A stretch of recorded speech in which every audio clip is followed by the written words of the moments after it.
palabra griega mythos, mito, significa cuento, relato.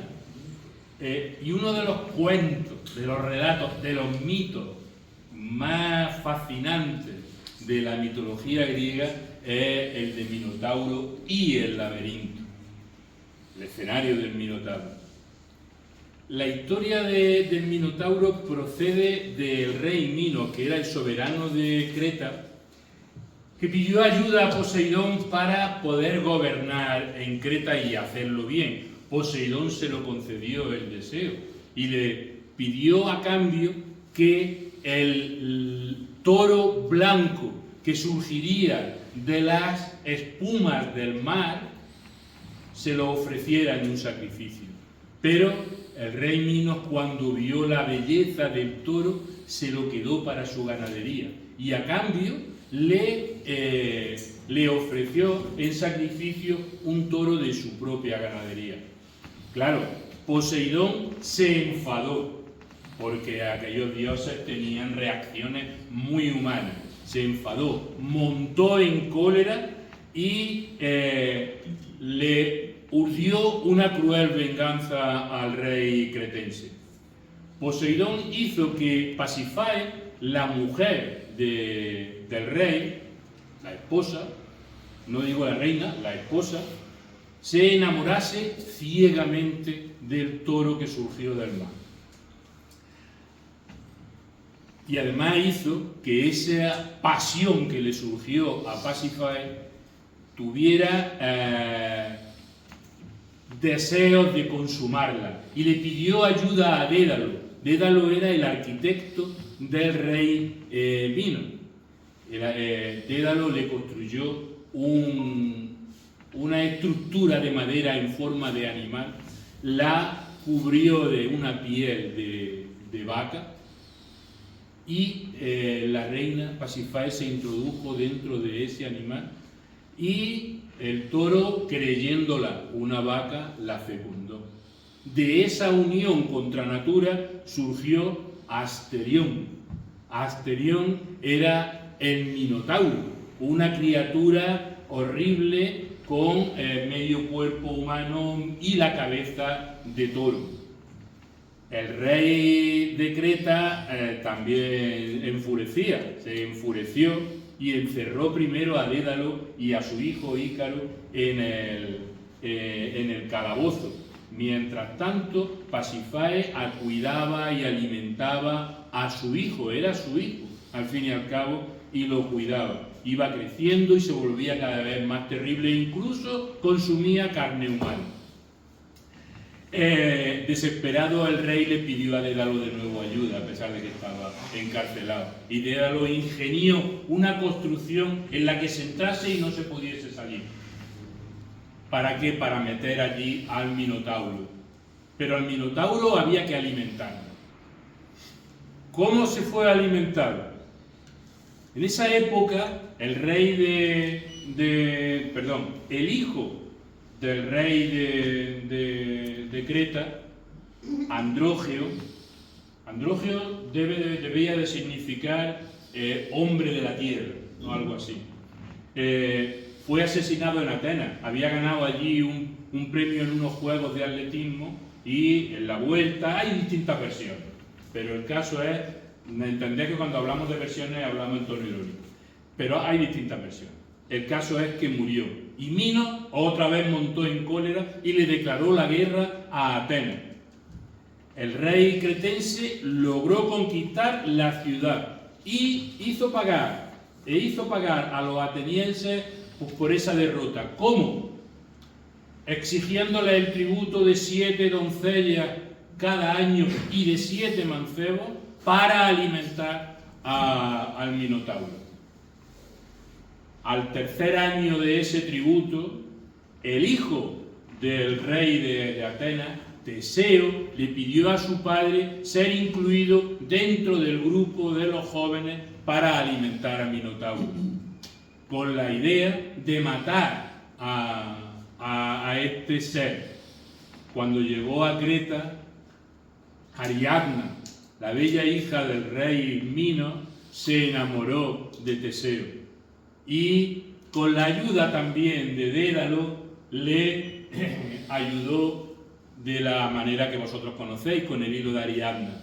Le planteó, esta madeja la puedes atar a la entrada y ir para que cuando llegue y mate al Minotauro pueda salir del laberinto. Y lo mató. Y pudo salir. Y el rey de Creta volvió a montar en cólera y ordenó que capturaran a su hija y a Teseo. Pero Teseo huyó con su hija, huyó de Creta, y a la mitad del camino antes de llegar a Atenas, en la isla de Naxos, mientras estaba dormida Ariadna, la abandonó. No fue muy caballeroso el hombre para nada en absoluto. Pero los dioses oyeron los llantos de Ariadna, de dolor y de tristeza, y el dios Dioniso la desposó. Pero eso ya es otra historia que ya contaremos en otro momento. De todo esto no hay nada más que dos verdades. No hay nada más que dos verdades. Es lo que les pasa a las leyendas, a los mitos y a todo eso.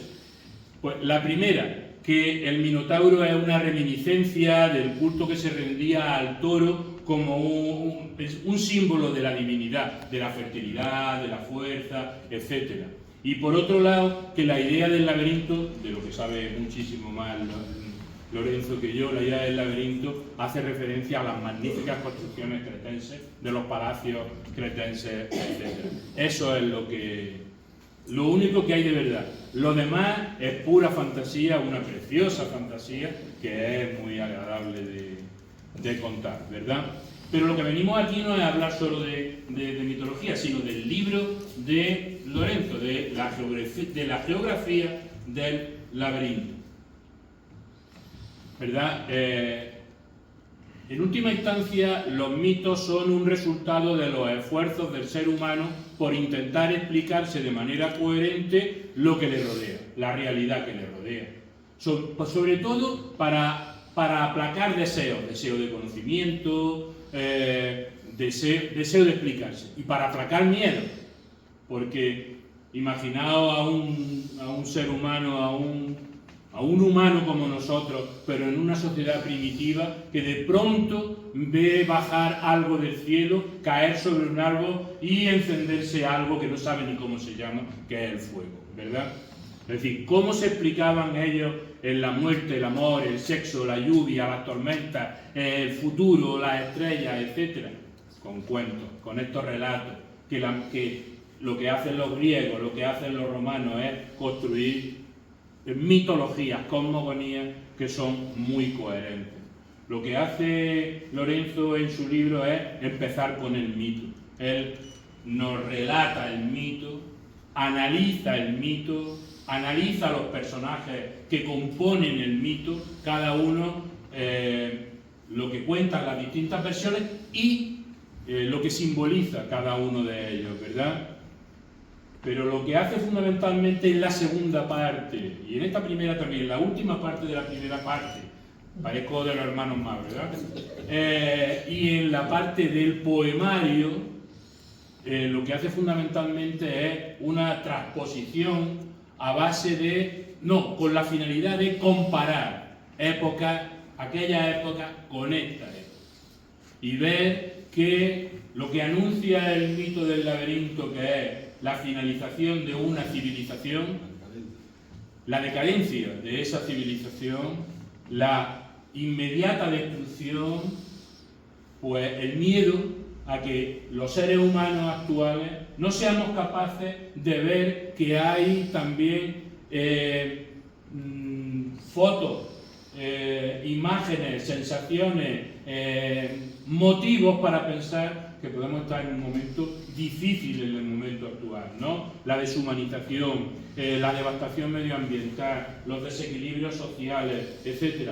Todo eso es lo que está comparando Lorenzo con el mito del laberinto. Bueno, yo a Lorenzo le he leído muchas cosas, incluso de manera confidencial, ¿no? He leído algunas cosas. Creo que es uno de sus mejores trabajos. Yo estoy convencido de que Lorenzo suele trabajar de una manera muy concienzuda. Yo creo que es uno de sus mejores trabajos. Está muy bien hecho, merece la pena leerlo. Da gusto leerlo, ¿eh? De verdad que os invitaría a que lo hiciese. Por supuesto que es el resultado de un trabajo previo, de un trabajo anterior. Ha escrito ya, ¿cuántos son? 5 libros de poemas, ¿no? ¿O 4? No, 5. Espérate, te los leo. El jardín de los sueños, Taranta, Manual de invierno, que es precioso también, Territorio de sombras y la geografía del laberinto, ¿verdad? Pero también ha escrito relatos, una novela que por cierto que la hemos leído aquí en nuestro grupo de lectura no hace mucho, era Caminos Cruzados, ¿no? Sí. Caminos Cruzados, y pues ha escrito infinidad de artículos. Y tiene una parcela también muy interesante que se nota en este libro, que es su amor por el patrimonio, su amor por el arte, su amor por la cultura en general, ¿verdad? Y claro, como activista del patrimonio también tiene un montón de libros. La Fuente del Pisar, Historia y leyendas de un símbolo linarense, la literatura en Linares de los siglos XV al XX. Yo tengo en negrita Historia artística y social de los edificios linarenses, es que me gusta especialmente, ¿no? Yo lo consulto mucho además, yo te lo digo que lo fotocopio además, sin tu permiso, pero lo fotocopio. Es el libro más citado, o sea, el libro más consultado y menos citado. Conflicto social de la minería jiennense a través de la novela El vencido de Manuel Andújar, Linares tras el fuero de las nuevas poblaciones, Linares en la Baja Edad Media. Bueno, yo que sé, aquí hay muchas cosas, ha tenido muchos premios, es profesor honorífico del IE Huarte de San Juan, ha sido asesor o miembro de grupos de trabajo, urbanismo y patrimonio y Jaén Paraíso Interior. Tiene un buen currículum el colega. Bueno, pues yo os dejo con él. Muchas gracias.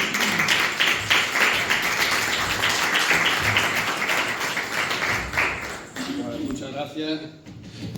Bueno, nosotros hace muchos años que nos conocemos mucho. A lo mejor parte del currículum está hecho desde la amistad. Está hecho, por supuesto, desde la admiración mutua, ¿verdad?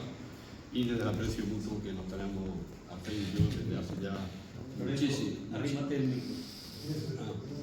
Desde hace ya, digo, muchísimos años. Efectivamente, bueno, él ya ha adelantado el mito. Se le ha olvidado una cosa, el mito. Y es que el mito también acaba con que cuando son encerrados Dédalo y su hijo Ícaro, pues lógicamente Ícaro, que es muy joven, ¿verdad? Y que tiene una ansia grande de volar, que tiene una ansia grande de libertad, pues encerrado en un laberinto donde no puede salir, donde sabe que hay un monstruo que lo está amenazando permanentemente y donde sabe que puede ser también él fagocitado por este monstruo, ¿verdad? Pues lo que le pide al padre es huir. El padre dice, vámonos de aquí porque yo aquí no me muero. Y entonces el padre, Dédalo, el inventor, lo que hace es que inventa una especie de alas que construye con una estructura de madera y alas propiamente dichas y la une al cuerpo, a los brazos, con cera, para que puedan los dos escapar. Y de hecho, escapan los dos. O sea que los dos escapan volando, o sea, del laberinto se pueden salir de dos formas. Se puede salir como salió Teseo, a través de la inteligencia que le da Ariadna, a través del hilo, pero también se puede salir escapando a través de volar, a través del aire. Esta es una forma quizás menos inteligente, no tan inteligente, bueno, depende de cómo lo miramos, ¿no? Pero bueno, es otra forma de volar. Pero claro, cuando van volando, Ícaro, que es muy joven y por tanto pues, muy temerario, pues empieza a remontar el vuelo más alto, más alto, más alto, y el padre le dice, no subas tan alto porque el sol te puede derretir la cera. Y efectivamente eso es lo que ocurre. La temeridad le hace coger una altura que ya llega un momento en que el sol, el calor del sol, pues le derrite la cera que sustentaba la ala, con lo cual Ícaro cae al mar que desde entonces toma el nombre del mar de Icaria, donde muere Ícaro, ¿no? El padre de Dédalo sí alcanza las costas, celebra los funerales de su hijo y después vive largamente en otra isla en la que reinaba el rey Cócalo, que es el que lo protege, a Dédalo. Y ya ahí acaba toda la historia. Todas las ramas que tiene muchas ramas. Tiene muchas ramas el mito, tiene muchos personajes, pero sobre todo hay una cuestión fundamental, que es la que yo me planteé cuando hice este libro, que tampoco lo escribí en un mes ni en dos. Este libro ha tardado, me parece que ha tardado en escribirse, en terminarse y en salir por alrededor de unos 12 años. Porque yo tenía primero una primera versión escrita, y como suelo hacer con todos mis libros, sobre todo los libros de poemas, corrijo mucho, reviso mucho, reposan mucho y tardan muchos años en salir los libros de poemas. Y yo tengo ahora mismo 3 libros de poemas en mi casa escritos, en mi ordenador guardados, pero probablemente esos 3 libros de poemas que yo ya que están terminados, pero que yo no doy por terminados, pues ahora no sé, dentro de 2, 3 años, 4 años, porque yo sigo el proceso de elaboración, de corrección, y en fin, y todo eso pues me permite ir profundizando en cuestiones también. Y este libro, pues ya digo, ha tardado bastante en salir, porque además, como ha explicado perfectamente Alfredo, tiene una parte primera, que es la parte investigativa, la parte de arte, la parte de historia, la parte de patrimonio, porque estamos hablando de un mito que recogen los griegos, precisamente de la primera, la que se considera por los historiadores y por los arqueólogos, la primera civilización europea. Es decir, una civilización con una estructura social, con una estructura urbanística, con una estructura política, con una religión determinada, por cierto, una religión muy feminista, matriarcal, no patriarcal, sino una civilización y una religión matriarcal, en la que las mujeres juegan el papel fundamental, son las diosas fundamentales. Después vendrán otras cosas, pero esta es, y además está yo he leído de varias autoras, entre ellas una autora que me ha encantado, Victoria Sendón de León, que es una filósofa que ha escrito sobre esta cuestión también, y tiene trabajos magníficos, ¿no? Si quieres te paso algunos de ellos. Un artículo extraordinario, magnífico, analizando precisamente el papel de las diosas, la evolución de las diosas hasta las brujas. Es curioso, las brujas proceden de las diosas, mantienen los poderes de las diosas, pero mantienen los poderes de las diosas ya desde un punto de vista en el que ya no es la belleza, no es el deleite, no es el poder del amor, de la sensualidad, del atractivo, de la naturaleza, porque son diosas naturales de la naturaleza, las que están en el fondo de este mito. Pasífae probablemente y Ariadna fuesen diosas de la naturaleza. Entonces hay una transformación a través de la historia, a través del tiempo, en los que ya interviene el elemento masculino, quitándole todos esos poderes y malificando todo eso que tenían las diosas. De ahí viene la bruja. Bueno, pero no es el tema de hoy. Podríamos entrar más, pero no es el tema de hoy. En definitiva, el mito del laberinto nos está hablando de una cuestión fundamental. Nos está hablando de una decadencia, del final de una historia, del final de una civilización. Estamos en unos momentos presentes, en los tiempos actuales, en los que ya he dicho y yo analizo también en el libro. Estamos en unos tiempos actuales en los que nos tenemos que replantear muchas cuestiones. Estamos empezando por ver todos los días. A mí no me gusta el cine de miedo, las películas de miedo, porque yo le digo, lo comento a mi mujer, yo con ver los telediarios, el miedo ya lo tengo servido todos los días. Con ver telediarios ya la guerra, en fin, todo lo que sale en los telediarios. No voy a poner porque vosotros también lo veis lo mismo que yo. Nos estamos planteando mucho. ¿Qué es el hombre? ¿Qué significa? ¿Qué significamos hoy en día para los poderes políticos, para los poderes económicos, para los poderes sociales? ¿Qué significamos? Los hombres. ¿Qué somos en la actualidad?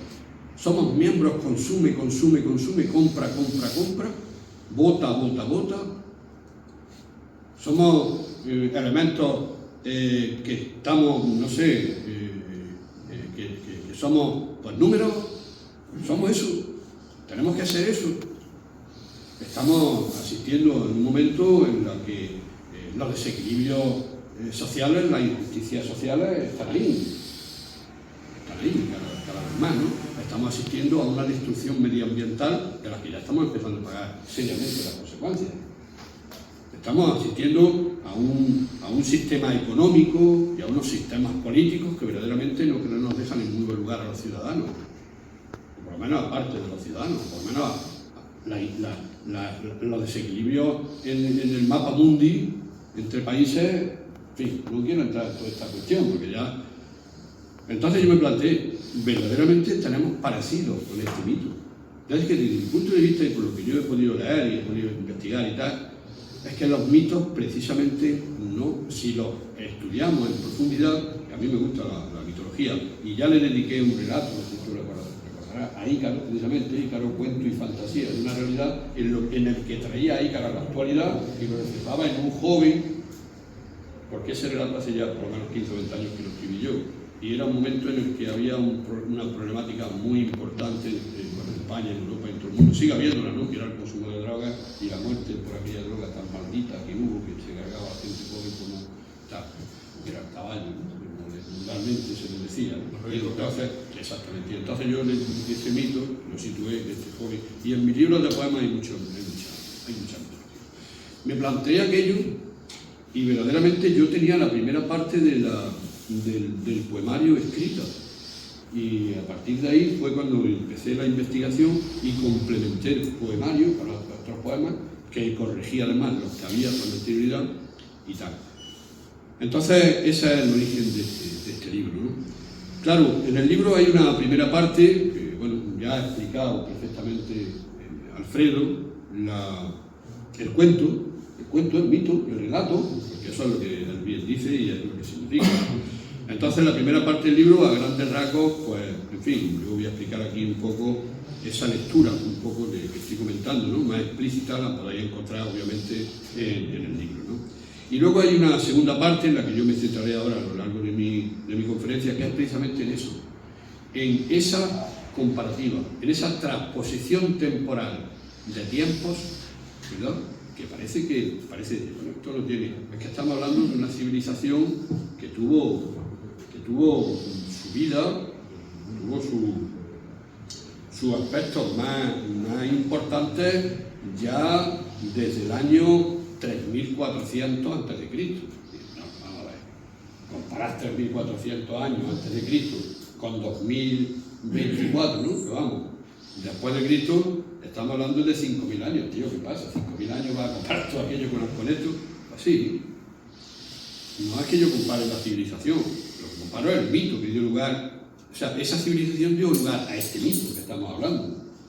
Y ahora veremos, y en el libro están perfectamente las concomitancias y los paralelismos.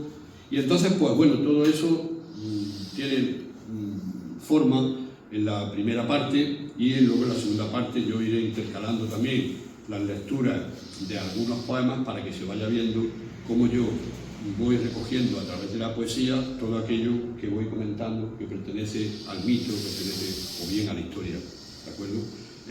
Y como digo, siempre desde ese punto referencial, desde ese punto final, o finalista, mejor dicho, que es el estudio de una civilización esplendorosa que existió en Creta, la isla de Creta, con una primera civilización que fue una ciudad-estado, antes de que apareciera la civilización micénica, que viene después.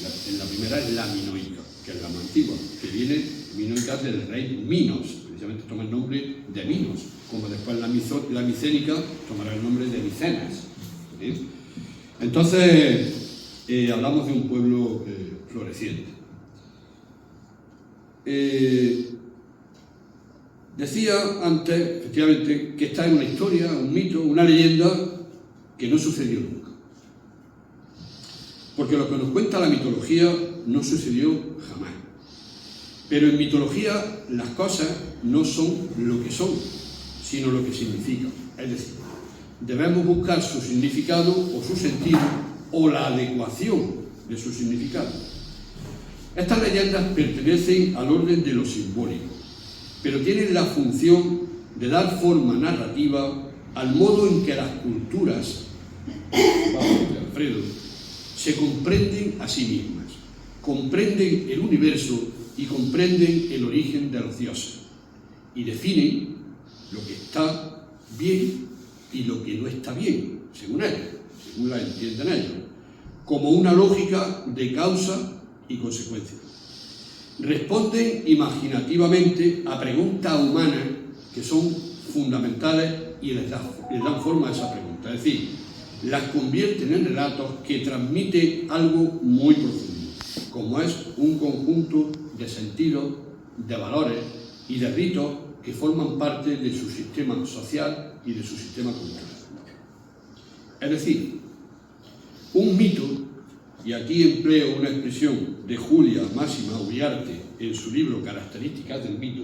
Esta es una de las mujeres que escriben sobre, he dicho antes que escribe sobre esto. Ella dice, un mito es un espejo de aumento en donde el espíritu humano, como tal, se observa con una mirada que cala hasta los huesos de su propia estructura. Es el desvelador, el presentador, el mediador del espíritu ante sí mismo. Y los mitos son importantes porque nos permiten comprender cómo pensaban, qué sentían aquellas sociedades del pasado, en este caso la cultura griega y por extensión nuestra cultura europea y mediterránea. O bien, cómo las comprendemos en la actualidad, en sociedades y mentalidades muy lejanas culturalmente de aquellas más antiguas. Esta última lectura en la que yo he intentado en este libro, La geografía del laberinto, es un ejercicio de transcripción temporal, como he dicho antes, respecto del mito del laberinto, para reflexionar desde una perspectiva actual sobre aquella sociedad que originó este mito, entendiendo que aquella situación contiene elementos que conectan con nuestro tiempo.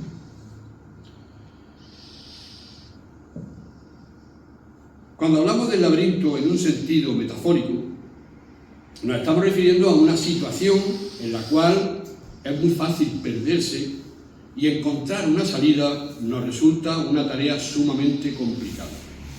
El laberinto de la mente humana, por ejemplo, de la compleja y desafiante condición humana. El laberinto como un proceso transformador también de la experiencia humana.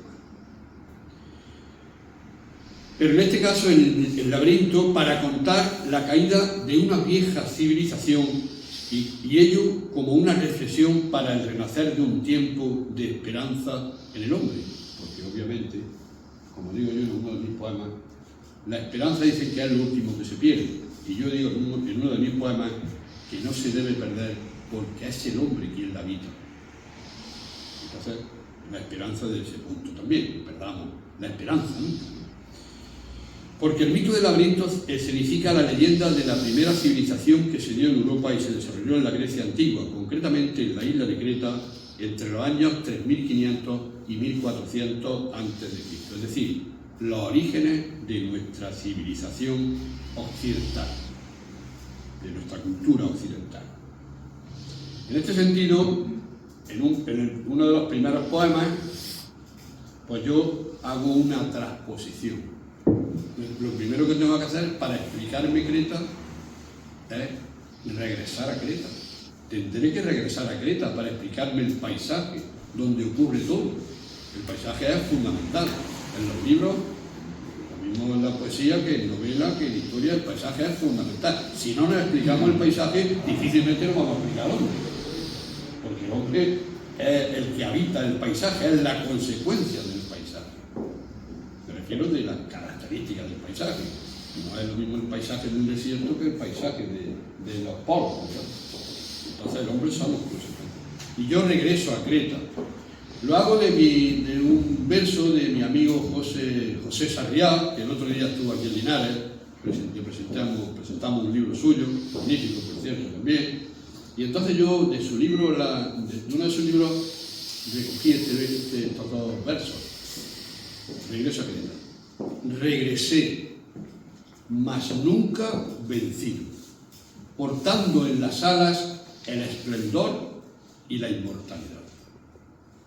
Y yo digo, esta tarde en Creta he bebido un vino extraño, el pretérito, como si regresara a sus leyendas, y otra vez, con la emoción de la sinceridad, a los signos sagrados de sus ruinas y a los ecos de sus heridas. La luz, con su dedo de verbo, iluminaba la mansedumbre pacífica y silenciosa de las piedras, palacios legendarios donde se niegan a morir los capiteles, bóvedas con el peso leve de los líquenes, columnas que flotan entre los jaramagos, estucos con la sangre del toro que nunca fenece. Y este caos de pasillos donde crece la geografía del laberinto, vencida por el hilo que dibuja la hierba. Flota en las ciudades antiguas la derrota de los sueños. Arrastra el aire la tristeza desnuda de los recuerdos. Permanecen en sus calles desoladas los escenarios remotos de la vida como corolas heladas que orea la brisa y no pudo abrazar la certidumbre del tiempo. Esta tarde en Creta, la memoria, en su oficio de siglos, se ha instalado en mi corazón, despertando entre las ruinas de todo lo invisto, como si en este mismo momento todo fuera a comenzar de nuevo. Canciones, rituales, acrobacias, danzas. Era yo quien regresaba allí, convocado por una región de recuerdos para recoger todo aquello que el peso de la muerte no ha sido capaz de extinguir entre sus sombras. ¿O era la primavera, con su fiesta de azul y su baile de lluvia, la que devolvía los latidos a todas las palabras que crecen en los caminos?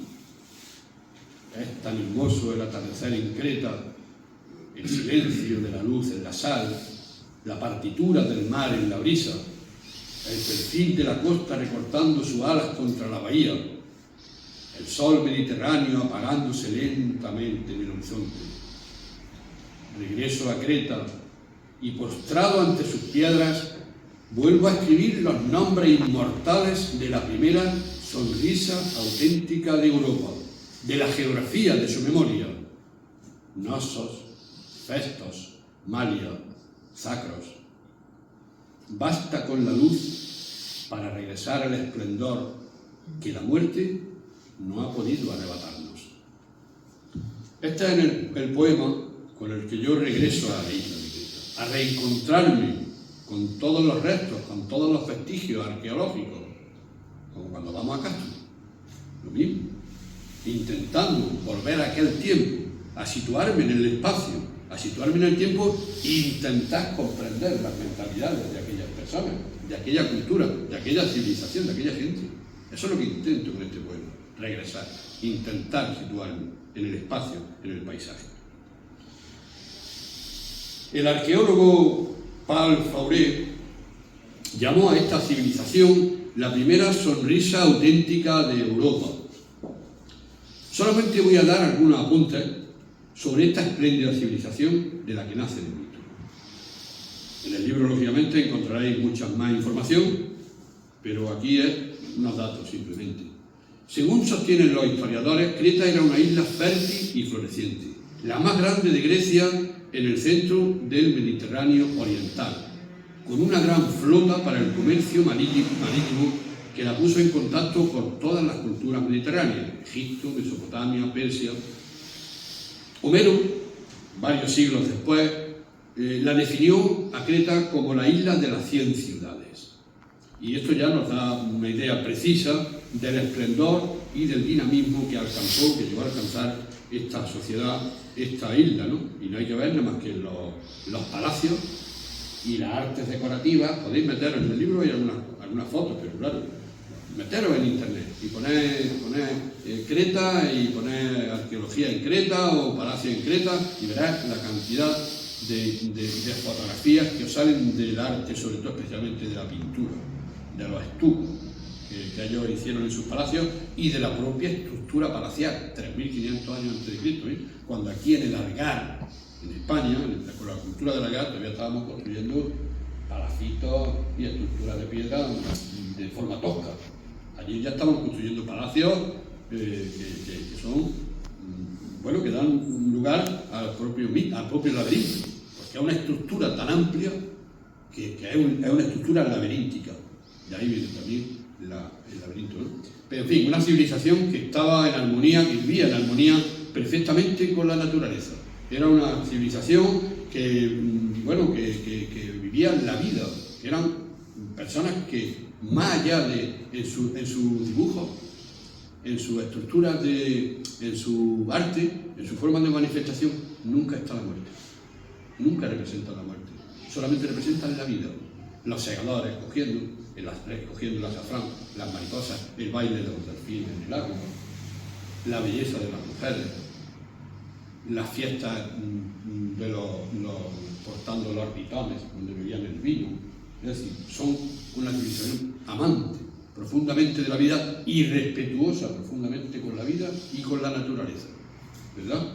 Esta es la civilización que da lugar al mito. Por eso es todavía pensar en esto y decir, ¿y aquella civilización tuvo una decadencia? Pues sí, precisamente el relato del mito es lo que retrata la decadencia, es la división, el laberinto, el engaño de Pasífae a su propio esposo, el propio rey engañando al dios Poseidón. Son los elementos que ya vienen a señalar la decadencia, el engaño, la mentira, y ya empieza la decadencia. Y ahí empieza el mito. En la decadencia, en todo ese retrato de la decadencia, con anterioridad. Entonces, estamos hablando, ya digo, porque tampoco no quiero alargarme excesivamente para cansaros, ¿no? No se trata de eso. Entonces, digo, voy a ir omitiendo esto, empieza a darse esa decadencia que retrata. Mira, los griegos, que fueron los que nos enseñaron a pensar, o por lo menos los primeros que empezaron a pensar, que sepamos, que fueron los primeros en transmitirnos la democracia, que fueron los primeros en inventar los Juegos Olímpicos, el concepto de la belleza, el concepto de la poesía, que fueron los primeros que inventaron el teatro, etcétera, la arte, la cultura. Los primeros fueron ellos.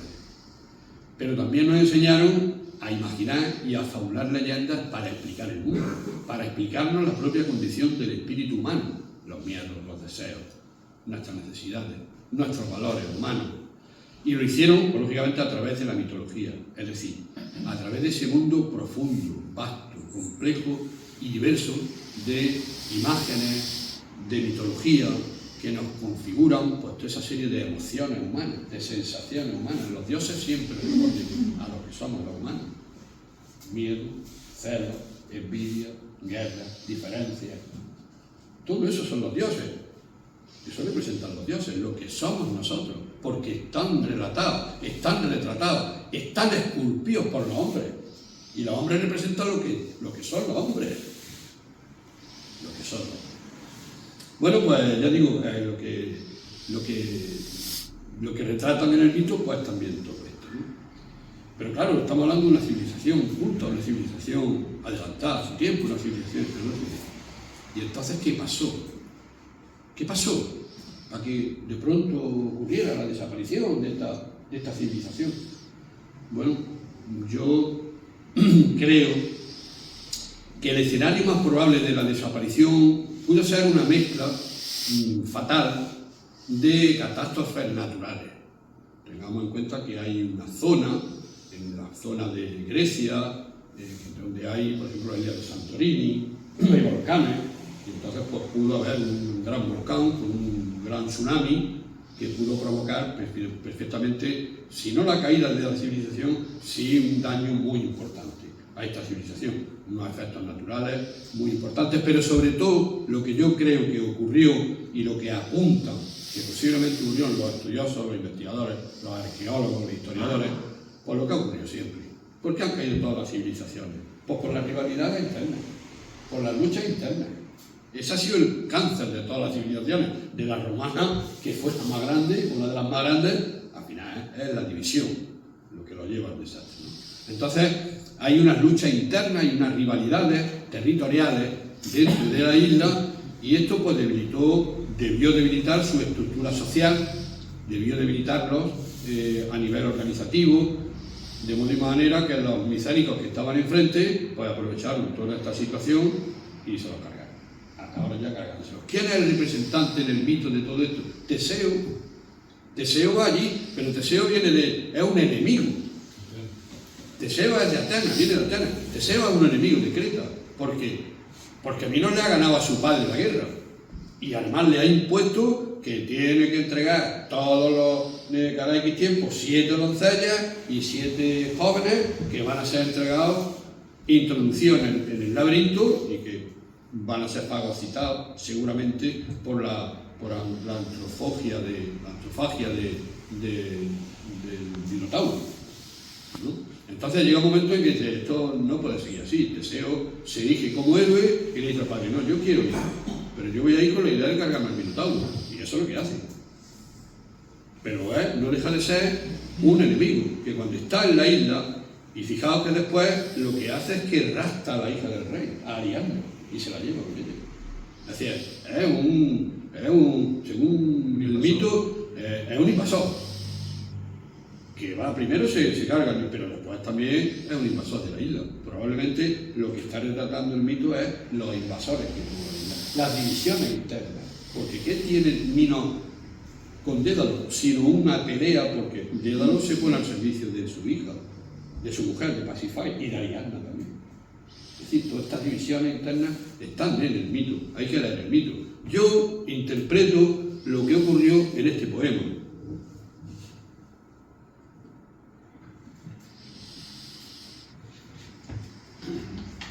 Vamos a ver, aquí, ¿qué ocurrió entonces? ¿Qué ocurrió entonces? Si nuestro lenguaje no era el de la muerte, ni nuestros barcos conocían el cianuro de las espadas. ¿Qué viento arrasó los perfumes, la luz, los puertos, los palacios, hasta humillarnos con la aridez del desierto y la densidad del caos? ¡Qué fuego, qué dedo, qué maldición, qué tiranía, hasta postrarnos en la cicuta de la confusión! ¡Qué temporal de pronto resquebrajó la vida, el arte, los besos, las espigas, cubriéndonos la piel de barro y los ojos de niebla, sumergiéndonos en la noche! A nosotros, que inventamos los almanaques de la historia, se nos negó la vida con todos los misterios de la sombra.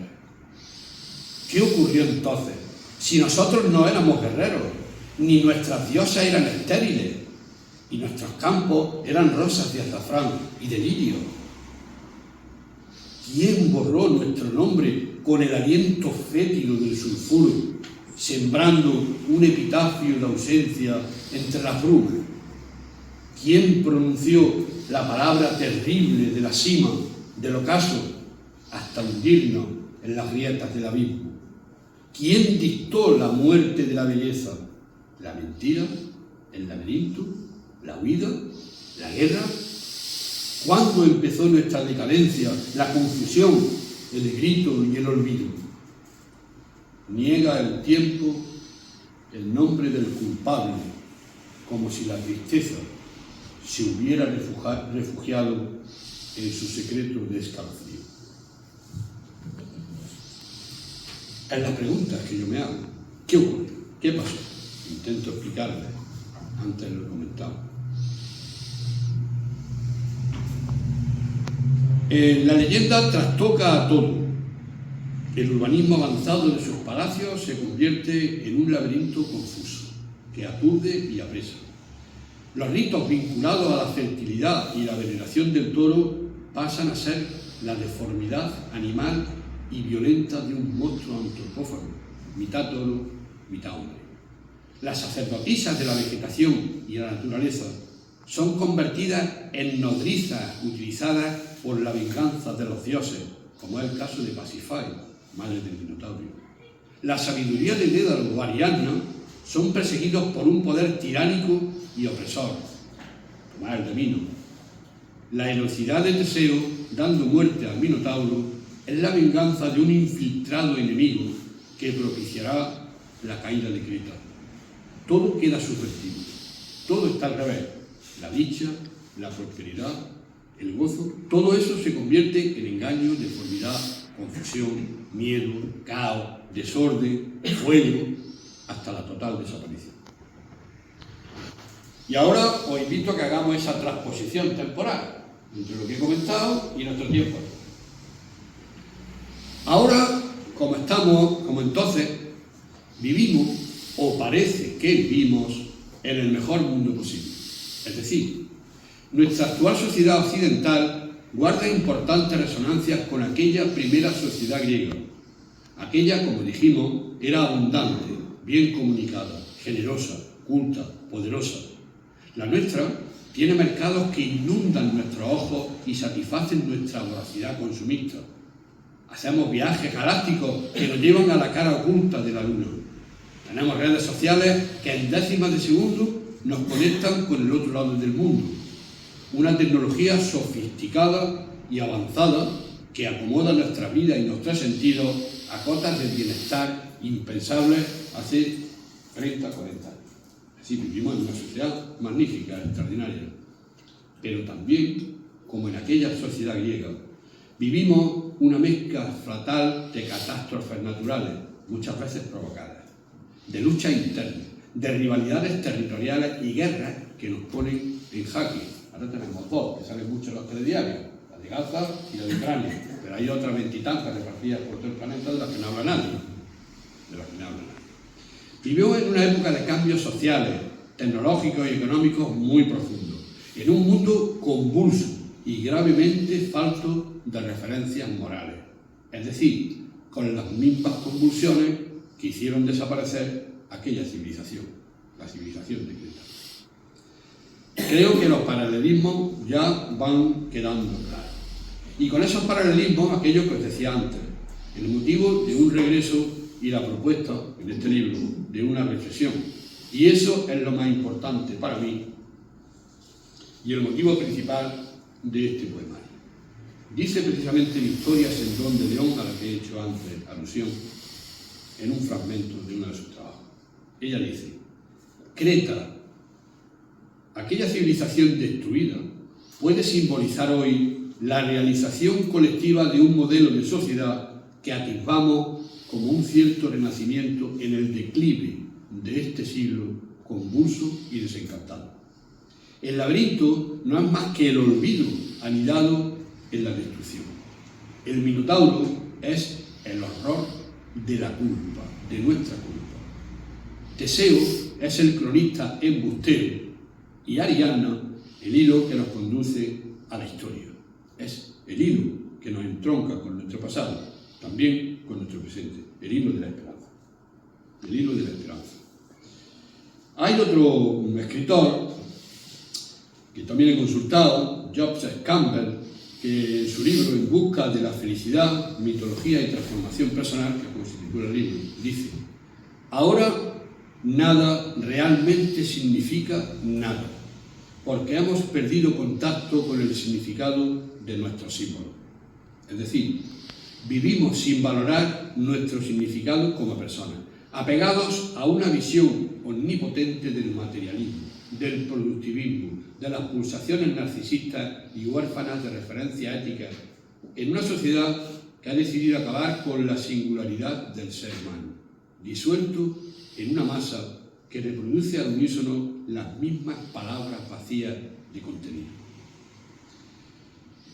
Muchos estudiosos se han planteado, curiosamente, frente al sistema educativo que tenemos actualmente y que nos aleja cada vez más de las materias humanísticas, precisamente, y esto es el humanismo, la literatura, la mitología, la cultura, el arte. Pues digo que muchos se han planteado, que tenemos que volver a la necesaria relectura de los mitos clásicos, a su épica, a las verdades universales y sustanciales de la historia y de la naturaleza humana que contienen el retorno de ese tiempo circular y antropológico de la cultura occidental. Y esto no supone de ningún modo un retroceso, sino una nueva forma de búsqueda para expandir la capacidad de los individuos y reinventar su visión crítica del mundo, que es lo que se persigue también con esta visión crítica a través de la historia. Una época más épica que la nuestra no existe. En tales épocas de Internet, ¿no?, cuando un mito se desmorona, y hoy en día se están desmoronando muchos mitos nuestros, y otro lucha por mantenerse en pie, entonces se crean las epopeyas, pasando por todos los estadios de la agonía de hoy en día, persiguiendo las más osadas esperanzas de encontrar la salvación. Si, como decía Carl Jung, en los arquetipos y los inconscientes colectivos, los mitos nos están hablando el lenguaje pictórico de los poderes que han sido comunes e integrados en el espíritu humano desde siempre y representan esa sabiduría de la especie a través de los milenios y cuyos símbolos se prestan a las interpretaciones que podemos hacer buscando su significado. No deberíamos pasar, por tanto, por alto la advertencia leccionadora y reflexiva que nos propone el mito del laberinto, en cuya geografía humana intenta, como digo, recalar este poemario. La poesía como promontorio desde el que cuestionar la realidad, como centro de nuestro propio laberinto y como regreso al mundo para pensar sobre nuestro propio destino. La poesía que, lejos de la abstracción, desciende al infierno del laberinto y se enfrenta a él, o como escribió Antonio Gamoneda, la poesía no es un lugar donde van a parar los cobardes. Y esta es mi filosofía de la poesía, y mi objetivo en la poesía, exponer esa reflexión, y este libro obedece a ese criterio. Por eso lo he puesto aquí, ¿no? Porque el laberinto no hay inexpugnable. El laberinto no nos apresa, solamente tenemos que saber buscar la salida, y para eso tenemos la inteligencia. Los laberintos actuales también tienen salida, pero tendremos que buscarla desde el punto de vista moral, sensato, inteligente, altruista, solidario, lo que necesita nuestro mundo hoy en día. Dice Minos, el rey tirano del mito, ¿acaso no tiene demasiadas resonancias con determinados personajes que, revestidos de poder político, mediático y económico, desdeñan las bases ideológicas de las democracias consolidadas y sus principales fundamentos? Hay líderes mundiales que están cuestionando las democracias, que es lo mejor que podemos tener en los países avanzados y no avanzados, en todos los países.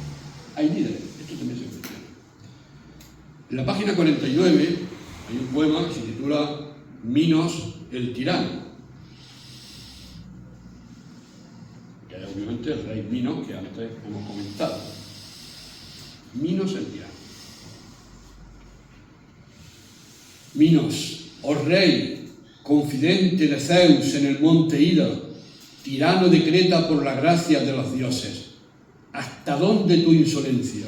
¿Hasta dónde tu desprecio por los hombres?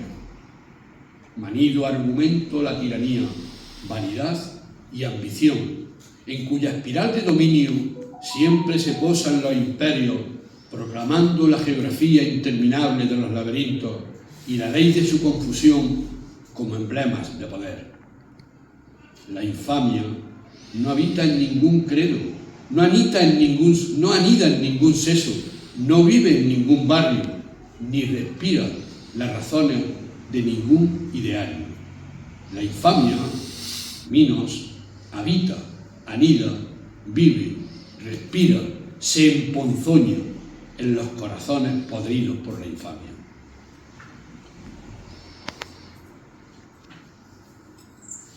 Podemos asociar el espacio cerrado, confuso, que significa el laberinto, a la inquietud e incertidumbre que nos retan actualmente los cambios desconcertantes de la alteración climática, la inteligencia artificial o el propio futuro de nuestra identidad como ciudadanos de derecho en las sociedades tecnocapitalistas. ¿Sí? Podemos asociar ese espacio cerrado a todos estos problemas que nos plantea la sociedad actual, o otro paralelismo, otra transcripción que yo he encontrado entre aquella civilización, fijaos, 5.000 años de diferencia, y parece que fue ayer. 5.000 años de diferencia, parece que fue ayer, ¿no? El laberinto como símbolo de la supremacía de un poder regio, escenario de una autoridad y de dominio, ¿No nos recuerda las persecuciones que anulan y extirpan dolorosamente los derechos y libertades de los seres humanos? ¿No es un laberinto acaso esa expulsión también de esos seres? Estamos en ese laberinto también, ¿no? Esa represión de los poderes, estamos asistiendo a esa huida masiva de gente que está pasando en calamidades terribles, historias terribles. El Mediterráneo, donde estuvo Creta, se ha convertido en un cementerio, desgraciadamente. Se ha convertido en un cementerio diario de cientos de personas. Estamos en ese laberinto también, ¿verdad?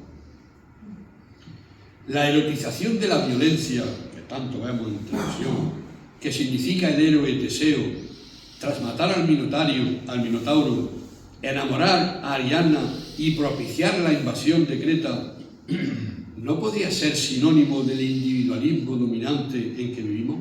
La violencia, la explotación o la mentira en que nos han sumido los impostores y los intereses egoístas de los mercados neoliberalistas.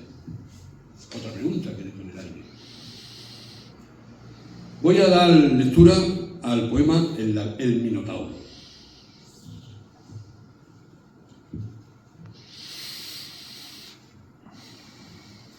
El Minotauro. Lo abro con una cita de Jorge Luis Borges, que también escribió un poema sobre el laberinto. Él dice, Jorge Luis Borges: no aguardes la embestida del toro, que es un hombre y cuya extraña forma plural da horror a la maraña de interminable piedra entretejida. Y yo digo, ¿y si la bestia fuésemos nosotros? Cada uno de nosotros para el hermano, mugiendo por la esquina con el corazón de acero. Hijo de la mentira y el exceso, mitad hombre, mitad toro, híbrido insaciable de sangre, con mirada de ortiga y una espiral de rencor, el Minotauro exhibe sus cuernos de fuego y plomo con odio de puñales abiertos. 7 mancebos, 7 doncellas vírgenes, 7 cada año, que a la cita obligan, segadas como las mieses del verano, perdidos en un bosque de piedra para saciar las astas animales. Tragedia del desaliento, no hay salida de los laberintos para los débiles. Muerte toda, sacrificio sombrío, sangre de los vencidos, orgía inmoral en los campos de batalla. Frío, los labios de la muerte contra el mármol, contra la tierra. Mueren los muertos en su latitud de ofrenda y de tributo para expiar los pecados que engendran los reyes, los imperios, la patria y la bandera. Entre la oscuridad amarga del otoño y en los suburbios manchados de la historia. ¿Hasta cuándo la mordedura, el asta, los cristales rotos del mugido? ¿Hasta dónde el desgarro de la herida? ¿Cuánta sangre ayer, hoy, siempre, para definir la geografía de las nuevas fronteras, enlutando los corazones de espanto? ¿Cuánta sal sembrada en los campos de trigo? ¿Cuántos naufragios extendidos en el espejo del mar? ¿Cuántas víctimas en los laberintos de la pólvora? Y tiene tantos nombres que pronunciarlos agota hasta las sombras. ¿Y si la bestia fuésemos nosotros contra nosotros? Podemos plantear, seguir preguntándonos acerca de toda esta cuestión. Hemos hecho la transposición temporal. Y yo hacía antes mención a una palabra importante que tiene también su peso aquí en este poemario: renacer. Yo comienzo el poemario con la palabra, antes lo he dicho, regreso a Creta, palabra regreso. Y la finalizo, ahora lo leeré, en el último poema. La última palabra es renacer. Las dos palabras no están puestas de forma inopinada, están puestas de él. Primera palabra del poemario, regreso. Última palabra del poemario, renacer. Creo que son dos palabras, la más que da las dos, poder, re. Y yo digo que regresar para renacer. Hay que regresar para renacer. Es decir, tenemos que hacer un regreso al pasado. Pero claro, un regreso a la memoria, un regreso a la nostalgia, un regreso al dolor, un regreso a la recreación donde se ubica el pretérito. Pero ojo, ese regreso en la función de rescate de los valores humanos, de rescate de lo que representa, de lo que dignifica a los seres humanos, obviamente. No vamos a regresar a tiempos que no queremos recordar, ¿verdad? Hay un regreso importante, mira, no hay que confundir regresar con retroceder. Regresar es una cosa y retroceder es otra totalmente distinta que tiene más connotaciones negativas en este caso, ¿no? En el Renacimiento se regresó a las formas clásicas y ahí está el Renacimiento, ¿verdad? Se regresó a la historia, a la filosofía y ahí está un regreso importante. Por eso digo que renacer es necesario para regresar y comprender. Por eso digo que esas dos palabras tienen tanto peso, tanto significado, un significado semántico también, metafórico en este poemario, y actúan como claves en el poemario, ¿no? Entonces voy ahora a leer dos poemas, uno que es Gnosos, donde propongo, sigo con el regreso, y otro que se titula Mitografía, que es donde hablo de ese renacer. Gnosos.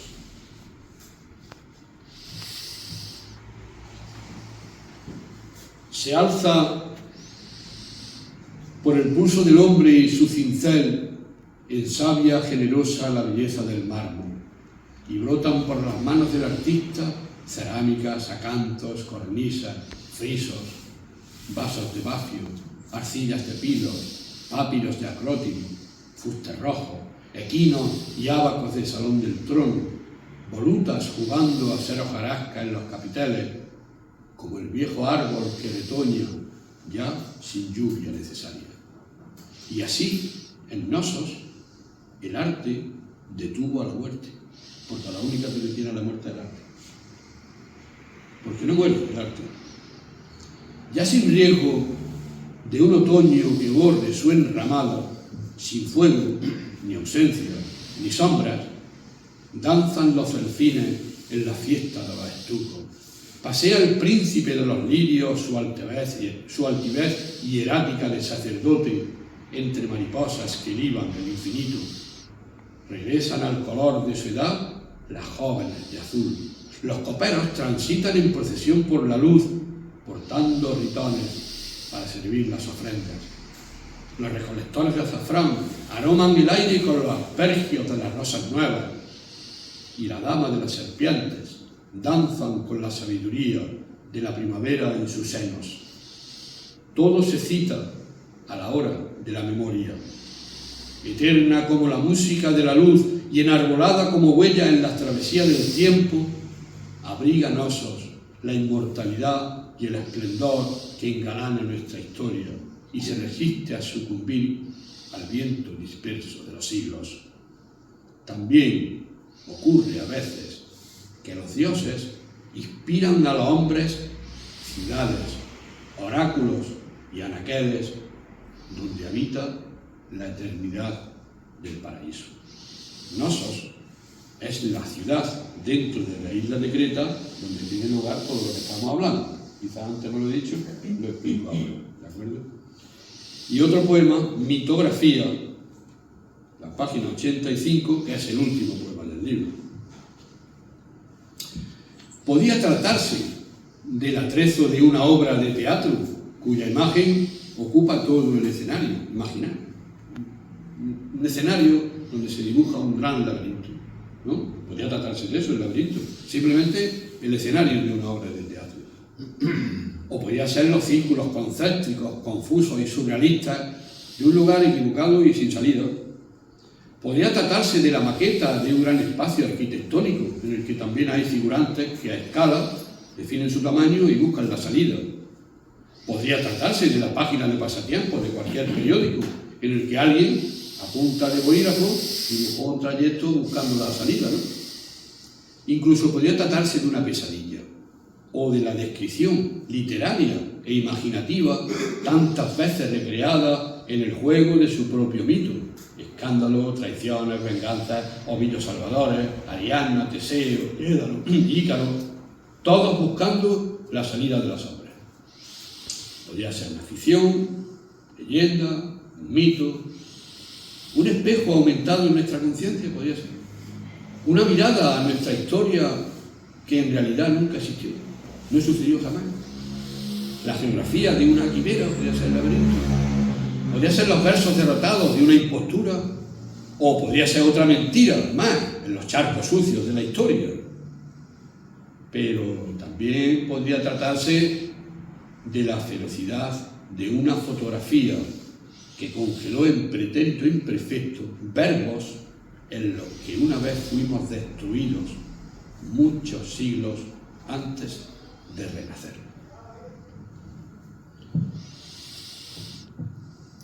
No sé si me estoy extendiendo mucho. No lo sé. ¿Estáis cansados? No. Bueno, voy a ir cerrando entonces con un poema que se titula El hilo de Ariadna, y después pues abrimos, si queréis, un coloquio donde podáis preguntar o participar o exponer vuestra opinión, vuestro criterio, lo que vosotros consideráis. El hilo de Ariadna. En apenas el ovillo de Ariadna se deshizo la espiral intrincada del enredo para descifrarlo con la inteligencia necesaria que debe sentenciar las mentiras de los imperios. Hasta el centro, donde se encuentra el Minotaurio y la profundidad de la devanadera.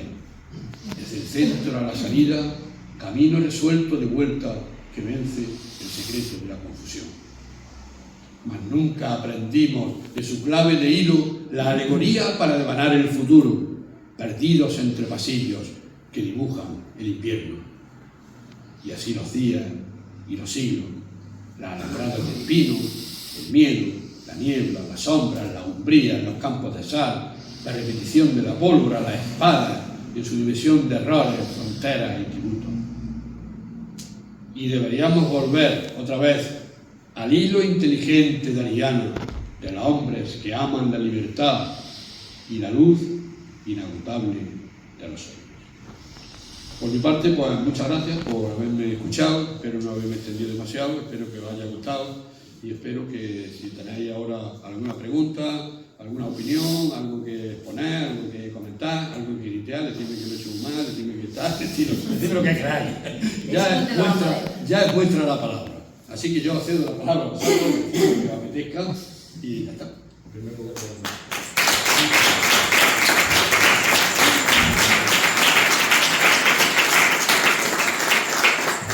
Muchísimas gracias. Así que ya digo que, en fin, ya podáis preguntar, en fin, cuando lo que consideráis adecuado, decir lo que queráis. Yo creo que es un libro muy de Loreto. El libro es muy de Loreto. El libro contiene poesía, el libro contiene amor por la historia, amor por el patrimonio, que nos cuenta cómo son las columnas de los cretenses, y nos propone un ideario, el ideario que siempre él ha hablado, el que siempre le he oído, que se resume en una palabra, el humanismo. De ahí tu pasión por lo de renacer, cómo recuperar, ¿verdad? Cómo recuperar. Yo creo que es un libro muy tuyo y ya te digo, ya te lo dije antes al principio, a mí me ha gustado muchísimo. ¿Te importaría que yo leyese un poema? Mucho menos. Yo animo a que leáis vosotros también poemas. Yo voy a leer uno. Me gusta oír mis poemas en otras voces, en otros timbres de palabras, ¿verdad? Yo voy a leer uno que me ha gustado especialmente. También por el título, se llama Esperanza. Vencidos los dioses, desaparecidos los símbolos, derrotados los verbos dramáticos y su himno, de regreso del vértigo del desengaño y el escepticismo, hoy quiero pronunciar la palabra esperanza, con todos los resortes que mis labios puedan dilatar y rubricarla en futuro plural. No somos héroes de nada ni de nadie, excepto de nuestro propio pasado. En Creta, las palabras memoria y laberinto emergen como cicatrices que se refugian en las piedras que cincelamos nosotros mismos. La vida es finita y la muerte atraviesa con su sombra la capa de polvo que cada generación somos en el tiempo. Una capa de polvo que entre la arqueología orea la risa. No hay mejor eslabón que el amor, ni mejor desengaño que haber remado por la contracorriente del pasado y el invierno, para no volver a entrar en las entrañas de sus laberintos. En la memoria de Cnosos está escrita la primera y auténtica sonrisa de Europa, las primeras lecciones de arte y cultura, de arquitectura y poesía, y nuestros propios recuerdos. La mejor esperanza es que la lluvia fructifique en todo lo que amamos.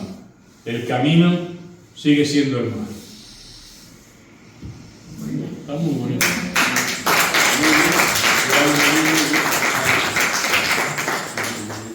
Bueno, ¿os animáis alguno más a leer algún poema o a comentar algo? Una preguntilla nomás. Bueno, una preguntilla. Una reflexión que Sí. este mundo está tan presente, que el capitalismo y en la sociedad consumista a la que antes se ha hecho alusión, no ha cogido los logotipos que consumimos. El caduceo que lleva el médico con las dos serpientes es un logotipo de la medicina. La copa con la serpiente cogiendo el veneno es otro símbolo de este tiempo que nosotros estamos utilizando, que ya no sé si es retroceder o renacer, no sé, pero los símbolos sí sabemos utilizarlos, pero más bien para el comercio que para el pensamiento. No sé, yo tiro esto ahí. El idioma. Los símbolos y el idioma. En el español tenemos también mucha tecnología, procedente del latín y procedente del griego, evidentemente. O sea, y mayor símbolo que el propio idioma, que el propio lenguaje, ¿verdad? Claro, elemento importantísimo en cualquier cultura, el idioma, el lenguaje. Y en el español tenemos muchos elementos del griego y muchos elementos del latín y muchos elementos, y nuestra cultura es una cultura, no es toda, porque con nuestro país, con nuestra historia han pasado todas las civilizaciones, todos los pueblos, pero hay una secuenciación importantísima de la cultura antigua. El lenguaje, como el idioma, es uno de los aspectos, o quizás, si no, es más, que es casi más importante, ¿no?, que podemos tener. Y ahí tenemos todo ese pozo también. Yo creo que hay una reflexión que hace Lorenzo que tiene mucha lógica. Nosotros, bueno, nuestra civilización no tiene una sola fuente, son muchas las fuentes. Nuestro idioma sí, partimos del tronco común del latín, pero tenemos muchas referencias. Y lo que tú dices es cierto, estamos utilizando continuamente símbolos en nuestros restos todavía del mercado de pescado. El símbolo que hay arriba es el de Mercurio, precisamente, el dios del comercio. También el mensajero, pero dios del comercio. Dios mercado. Eso.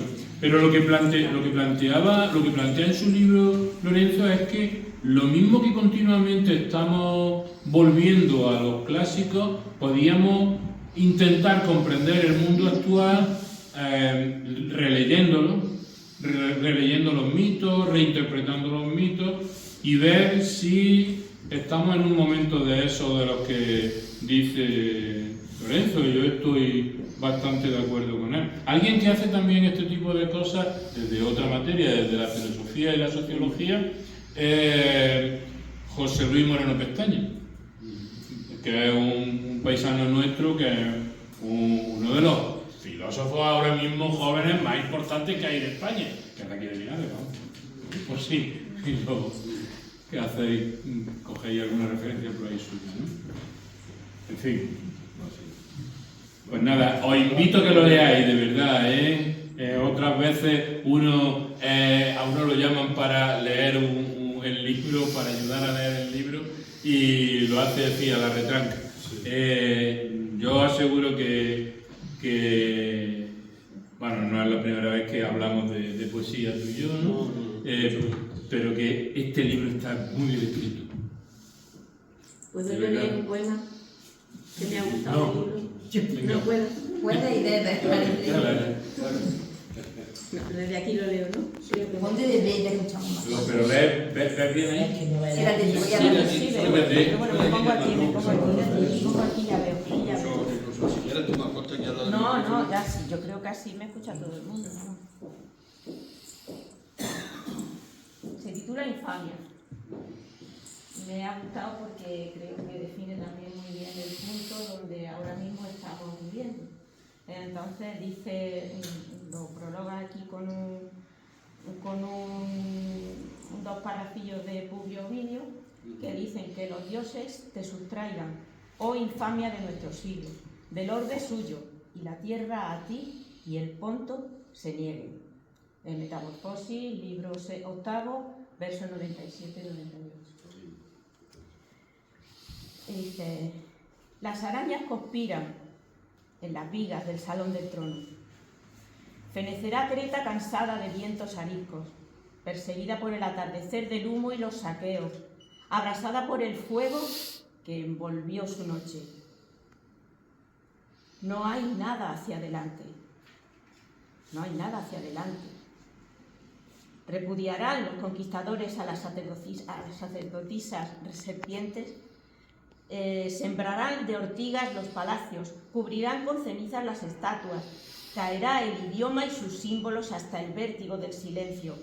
Se borrarán los nombres de la historia como borra el otoño el rumor de las hojas secas en los árboles. ¿Hemos llegado al límite del cero infinito? ¿Está todo agotado, cerrado con lágrimas de hierro? ¿Dormirán osos su testamento en la infamia del olvido hasta que el alba de las preguntas y el complot del tiempo urda nuevas respuestas sobre el alfabeto con el que escribimos todo aquello que nos fue revelado, sobre el amor, los campos de trigo y los días en paz? Fenecerá Creta, pero en la memoria de los hombres quedará el laberinto como símbolo de nuestra decadencia.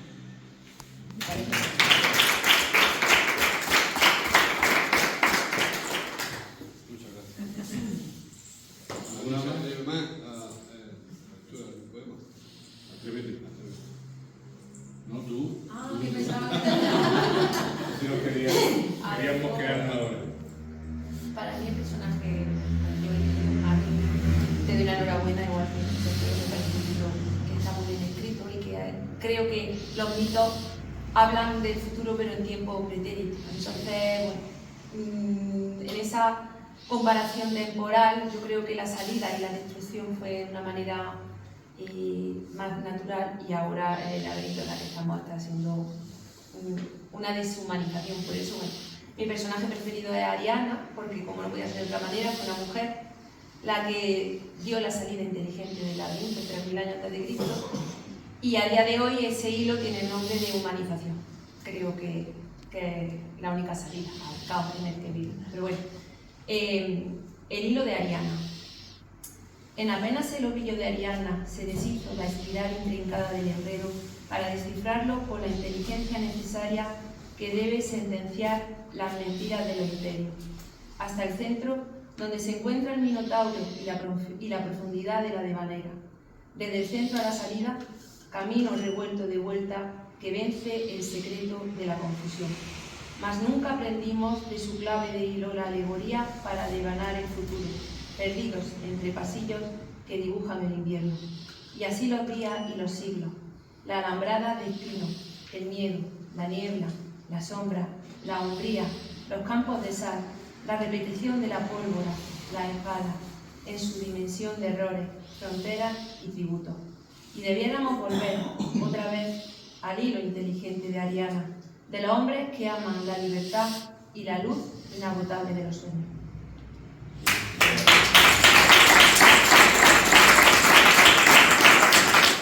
Los dos habéis hablado de Ariadna en el mismo sentido. Yo os planteo planteo a los dos una pregunta. Ariadna es una traidora. Ariadna traiciona a su padre. Sí. ¿Es inteligente ser un traidor en ocasiones? No hay una otra alternativa. Pero Ariadna también se prenda. Y desobediente. Traidora y desobediente. Pero se prenda de la belleza. Ya. Pero luego lo Pero pagan. en ocasiones hay que ser desobediente y traidor. Ella desobedece al padre, obviamente, trama, porque bueno, quien le da la idea del ovillo es la Teda. Claro. Le da la idea, la Teda lo que dice, bueno, ¿cómo puedo sacar a Teseo? Es que se enamora de Teseo. ¿Cómo puedo yo sacar a mi amor de este que yo sé que va a una muerte segura? Pues claro, cuando está allí ya no puede salir, está claro, ¿no? Entonces Teseo le dice, dale esto y que emplee este sistema. Cuando este que se enrede, para cuando salga, que siga el ovillo, ¿no? Entonces ella actúa, se enfrenta al padre. Evidentemente se enfrenta al poder.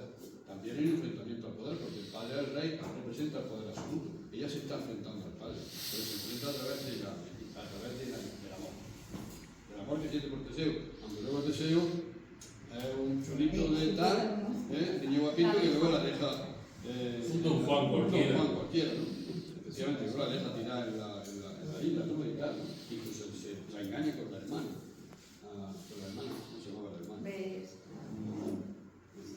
Sí. La engaña con la hermana. También con La engaña con la hermana. Teseo engaña a Teseo engaña a todo el mundo. Sí. Teseo es un cuidado. En fin, se ha tratado con mujeres, ¿no? Pero claro, el papel de Ariadna es efectivamente el enfrentamiento también al poder. De subversión, de decir, yo no estoy conforme con tal. A través del amor, sí, pero de enfrentamiento. Efectivamente luego también se va con Teseo. Es decir, que abandona al padre, abandona a su pueblo. Pero es como buena película americana, tiene un final feliz. Porque Sí, después, ella sí, porque ella después con Dionisio, claro, la la esposa esposa de Dionisio. Dionisio, que se apiada de ella, ¿no? Cuando la ve sola, llorando, desconsolada y tal, pues, bueno, se enamora también de ella, y en fin, pero hombre, Ariadna, claro, tiene ese papel de persona que se enfrenta al poder y que propone la solución de la solución. no, la figura del hilo inteligente de Ariadna está conseguido. Muy bien. Bueno, pues hemos pasado un buen ratillo, ¿no? Sí. Vale, pues muchas gracias por vuestra presencia y nos vemos en la siguiente. Bueno, Lorenzo, muchísimas gracias. Para nosotros es un placer presentar tu libro. Cuando nos llamaste me hizo mucha ilusión y bueno, por eso estamos aquí y gracias a todos vosotros por haber venido a su libro de libro. Y bueno, queremos pasar, si por lo menos pasó una tarde muy bonita. Sabéis que he venido aquí ya muchas veces. Y hemos por lo menos aprendido mucho. Bueno, también de poesía, tenemos que las cartas. Te hemos tenido muchas veces, hemos disfrutado de ti Y otras mucho. conferencias sobre el patrimonio, sobre la historia de la barriada esta, sobre la historia de Linares. Agradecerte que Y siempre hemos yo aportado sabéis que contigo. se contáis con Lo que No ha traído bolígrafo. Pues vale.